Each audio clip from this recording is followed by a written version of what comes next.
So Kathleen is asking, what are the similarities between Canaanites and Israelites?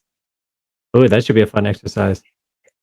This is a fun question. I love this question actually because I love history and I love genealogy and I love everything about the Bible. I know a lot of people don't always enjoy like why are all these begats in the Bible? I'm like actually they're pretty cool, but I won't go through all of them. But I will show you something interesting as far as what are the similarities, what are the connections between the Canaanites and the Israelites, and I'll show you that basically it goes back to the time of Noah, as far as I understand.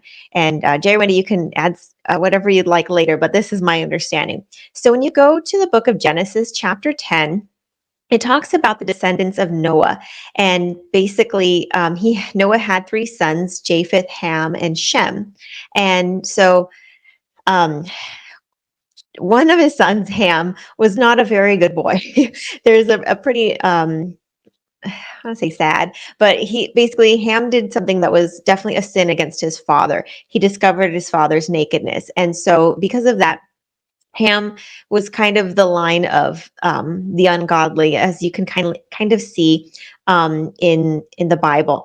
And if you look at Genesis chapter 10 and verse 6, you can see who um, kind of Ham's line of people. So go with me to Genesis chapter 10 verse 6, and basically it reads, and the sons of Ham were Cush, Mizraim, Phut, and Canaan. So these were the first of Ham's sons, excuse me. And so one of them was Canaan. And if you go to verses 15 through 20, you can see kind of how the lineage began to keep going. And so, again, going down to Genesis 10 and verses 15, and looking at Canaan's descendants, it says, and Canaan begat Sidon, his firstborn, and Heth, and the Jebusite, and the Amorite, and the Girgasite, and the Hivite, and the Arkite, and Sinite, and the Arvadite, and Zemarite, and all these Hamathite, and afterwards were the family of the Canaanites spread abroad. And it says, and the border of the Canaanites was from Sidon, that goes to Gerar, unto Gaza. I know this probably doesn't sound, but here's where it gets interesting. As thou goest unto Sodom and Gomorrah, and Admah and Zeboam, even to Lasha. These are the sons of Ham, after their families, after their tongues, in their countries, and in their nations. So we see from the lineage of Canaan that Canaan was basically, like I said, he did wickedness, and his descendants continued in wickedness. And you see that unto their lineage going down into places like Sodom and Gomorrah. They were not a good people. I think you probably saw some of the other people in this lineage, as far as the Amorites. We know that those were also enemies of God. When God's people came out of Egypt, they were harassing God's people. There was problems between these people and God's people, the nation of Israel. Now, where does Israel come into the picture? Well, we actually see them from the descendants of Abraham, but also from the descendants of Shem. And Shem is really quick. I want to point out something interesting. I know that was a lot of verbiage, but basically, Ham being the wicked son, and Ham's name in the Hebrew means hot.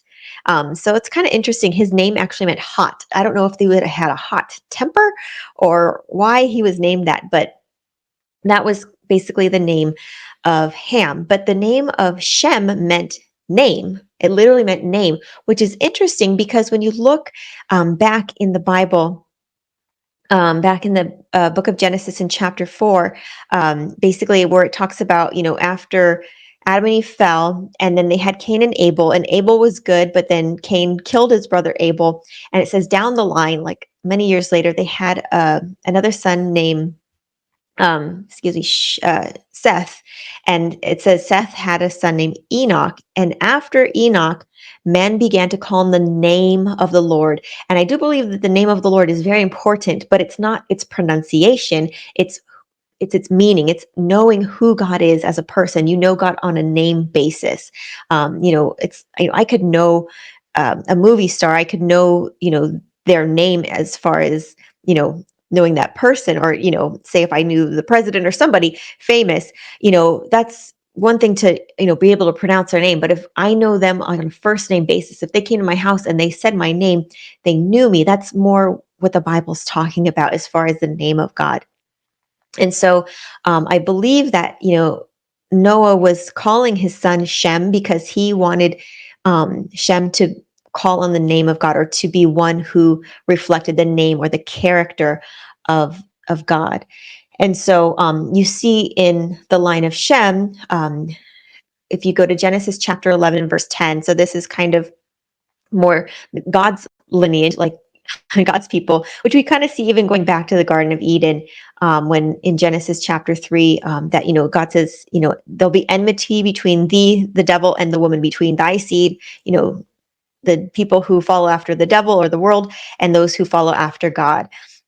There's going to be a clash. There's going to be tension and problems. So here we see in God's lineage in Genesis chapter 11, and verse 10, and it basically talks about the lineage of Ham. It says, and these are the of Shem, God's lineage in Shem. These are the generations of Shem. Shem was 100 years old and begat Arphaxad 2 years after the flood. So basically, Good job it talks pronouncing about that all name, these. by the way. I'm trying. So yeah, I won't list all of his descendants because that's going to take forever. But if you go down to verse 26, it says something pretty interesting. So in Genesis 11, verse 26 and one of his descendants was Terah, and he lived 70 years. And he begat Abram, Nahor, and Haran. And we know Abram was the one who became Abraham. So, and we know Abraham's son was Jacob, who became Israel. And that's where the nation of Israel was the descendant of. So the Canaanites were basically from the line of Ham, which were not godly people. They obeyed themselves. They were selfish. They were after the works of the devil, or, they were not God's people. But the lineage of Shem and his descendants were Abraham, Isaac, Jacob, who became Israel, and the nation of Israel afterwards, which are God's people. Now, just really quick, to point out something pretty cool as far as, their connection. We do see that in the next chapter, in Genesis chapter 12, verses 1 through 7. I won't go into all of it, excuse me, because I know that's a lot of reading. You can read on your own spare time, Genesis chapter 12, verses 1 through 7. But I do want to show just really quick that this is that land that Canaan took, the ungodly, was promised to the line of Shem, which was given to Abraham and his descendants, to God's people. So that's kind of the connection we see between those two. In Genesis chapter 12, basically, this is where God makes a promise to Abraham. It says, and now the Lord has said to Abram, get thee out of your country and from your kindred and from your father's house unto a land that I will show you.